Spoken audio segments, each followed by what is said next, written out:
Բարի լույս սիրելիներս։ Տեր հայր, ոմանք առարկում են, ասելով, որ սուրբերը չեն կարող աղոթել, որովհետև մեռած են։ Արդյոք ճիշտ է այդ պնդումը։ Սուրբ Գիրքը հստակորեն մեզ ցույց է տալիս, որ Տիրոջ համար չկան մեռածներ։ Եվ Հիսուս երբևէ հավատացյալ մարդու կամ սուրբի համար մեռած բառը չի օգտագործում։ Հովհաննես ավետարանի մեջ Հիսուս ասում է. «Նա ով ինձ հավատում է, թեպետև մեռնի, պիտի շարունակի ապրել»։ Ուրեմն Հիսուս մարմնավորից ֆիզիկապես մահացած մարդուն երբեք մեռել չի կոչում, այլ ննջեցյալ, իսկ ննջած մարդը նաև ողջ է եւ պիտի շարունակի ապրել, արդեն ցույց է տալիս, որ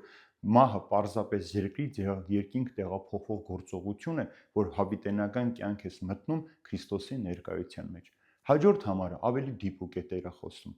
Ասում է. «Նա ով ողջ է հավատում է ինձ, նա երբեք չպիտի մեռնի»։ Երբեք չպիտի մեռնի ցույց է տալիս, որ մահը պարզապես միջոց է մարդու համար երկրից երկինք տեղափոխվելու, իր ներկայության մեջ ապրելու։ Իսկ Քրիստոսի ներկայության մեջ ապրող մարդը երբեք չի կարող մեռած համարվել, որովհետև Տերը ողջերի Աստվածն է, ոչ թե մեռելների Աստվածը։ Եթե մենք մերժում ենք մեզանից առաջ ննջած հավատացյալի կամ սուրբի ողջ լինելը, ապա մենք ինչպես պետք է հասկանանք Հիսուսի հետևյալ խոսքը, երբ նա խաչի վրա ասաց խաչված ավազակին. «Ճշմարիտ եմ ասում, այսօր ինձ հետ դրախտում կլինես»։ Ինչ է նշանակում դրախտում լինել։ Արդյոք նշանակում է մահանալ, գնալ դրախտ Տիրոջ ներկայության մեջ եւ շարունակել մեռած լինել։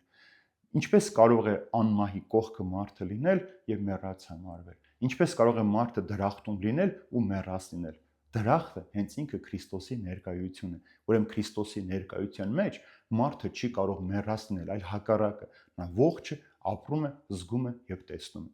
Հաջորդը մենք տեսնում ենք Պողոս առաքյալի Փիլիպպեցին ուղղված նամակի մեջ։ Այնտեղ առաքյալն այսպես է ասում. «Ինձ համար կյանքը Քրիստոս է, իսկ մահը այդ կյանքը շահել է նշանակում»։ Սա ցույց է տալիս, որ Քրիստոսի հետ լինելը մահից հետո է, եւ Պողոս առաքյալ ուզում է այդ կյանքը շահել մահից հետո։ Եթե նա ձգտում է մահվան միջոցով Քրիստոսին տեսնել եւ շահել այդ կյանքը, ապա ինչպես նա կարող է մեռած լինել։ Հաջորդ համարի մեջ Պողոս առաքյալն ասում է. «Ուզում եմ այս կյանքից ելնել եւ գնալ Քրիստոսի մոտ, Քրիստոսի հետ լինել»։ Ուրեմն Քրիստոսի հետ լինել, ոնց կարող է մարդը մեռած վիճակում լինել։ Քրիստոսի հետ լինել նշանակում է ապրել եւ ոչ թե ֆիզիկապես միայն ննջած մարդը կարող է, այլև հոգով կենթանի հավատք ունեցող մարդն է, որովհետեւ նա, ով այս աշխարհի մեջ հավատում է Քրիստոսին, գործում է Քրիստոսով, աղոթում է Քրիստոսին, ֆիզիկական մահը պարզապես միջոց է երկրից երկինք տեղափոխվելու համար։ Մահը հավիտենական կյանքի դուռն է։ Մարդը ֆիզիկապես ննջում է, ոչ թե մեռնում, այլ այդ ննջած վիճակով արթնանում է հավիտենական կյանքի մեջ։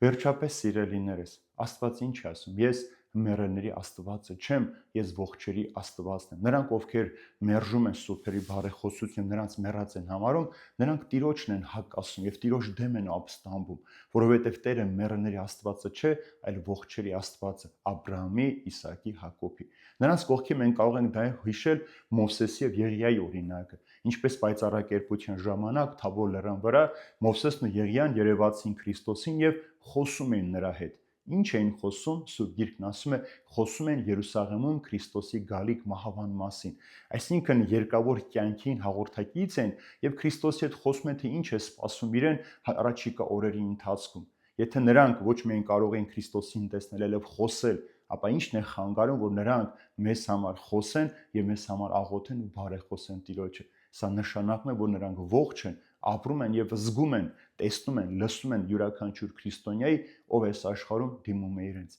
Եվ ինչ է ասում Պողոս առաքյալը Եբրայեցիների նամակի մեջ։ Մենք այսքան վկաներով ենք շրջապատված, նշանակում այդքան վկաները, սուրբերը, ննջած հավատքով հավատացյալները կենթանի ապրում են մեր շրջապատում եւ գիտեն մեր շուրջը ինչ է կատարվում։ Եվ երկու կարևոր նշումով ավարտեմ այսօրվա խոսքը։ Եթե մենք մերժում ենք սուրբերի բարեխոսություն, նրանց աղոթքը համարելով, որ նրանք մեռած են, ապա կարող ենք մենք արդյոք աղոթել Եղիային եւ Ենովքին, ովքեր մեռած չեն, որովհետեւ նրանք չեն մահացել, այս աշխարհում մահ չեն ճաշակել, այլ ֆիզիկական իրենց մարմնով Տերը վերցրել մոտ տեղափոխել է երկինք։ Ուրեմն նշանակում է մենք կարող ենք այս մարդկանց խնդրել, որ մեզ համար աղոթեն եւ բարեխոսեն։ Եվ երկրորդ, եթե մենք մերժում ենք սուրբերի բարեխոսությունը, նրանց համար մեռած, ապա այս դեպքում ինչու ենք մերժում հրեշտակների բարեխոսությունը, չէ՞ որ նրանք մեռած չեն, այլ անմահ էակներ են Աստծո ներկայության մեջ, Աստծո փառաբանության մեջ։ Ինչ այս ամենը մեզ ցույց տալիս սիրելիներ, որ յուրաքանչյուր մարդ, ով հավատում է Հիսուս Քրիստոսին,